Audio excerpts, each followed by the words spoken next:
پرۆژەی ئاوی قەڵاتزێە. هاوینان زیاتر لە 90% ئاوی خواردنەوەی قەڵاتزێ دابین دەکات بەهۆی کەمبوونەوەی ئاوی زەی بچووک لە وەرزی هاویندا. بەشێک لە گەڕەکەکانی قەڵاتزێ کەم ئاوی ڕوویان تێدەکات.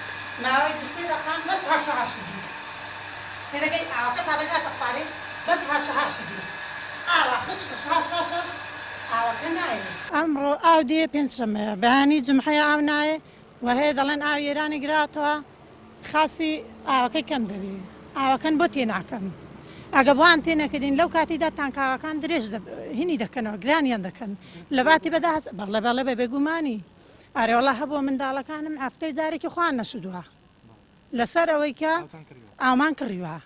ئەو فەرعە لێرە تقریبان 5 فەرعین دەکەوینە ناوەڕاستی شەیدان لێرەوە تا خانوو شەید بۆ شەیدانی ڕاپەڕین کراوە ئەوە هەموو یەک قفڵە ئەگەر ئاو تێدەکرێت بە 40 دقەمان بۆ تێدەکرێت ئاوەکە زۆر کەمە بەشمان ناکە گەرمایە بەردە هەیە هاوینان زۆر کێشەمان هەیە.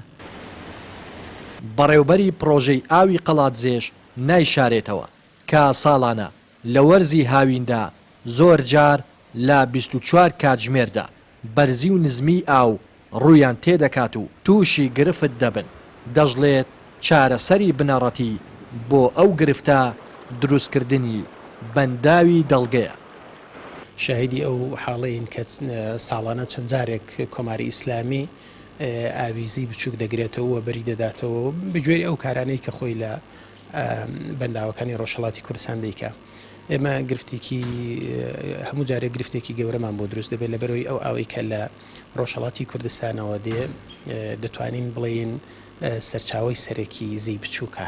لە وەرزی هاویندا دەکرێت بڵێن زیاتر لە 95 شاری قەڵازێ لەسەر پرۆژەی ئاوی خاسە. بەداخەوە ئەوەی کە کۆماری ئیسلامی دیکە هیچ بۆن منە چاوەڕوانیەک نییە هیچ ئاگدارکردنەوەیەک نییە بۆن منە ئێمە جاری وایە دەبینین لە ماوەی 24 ساعتدا چەند جارێک ئاو بەرز و نزمی دەکات.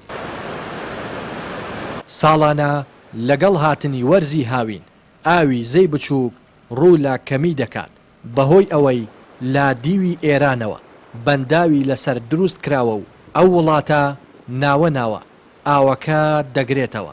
دروستکردنی بەنداوی دڵگەش لە سنووری قەڵاتزێ با چارەسەر بۆ ئەو گرفتە دادەنرێت. ڕێناس ئەرسەلان، کەناڵی پەیام، قەڵاتزێ.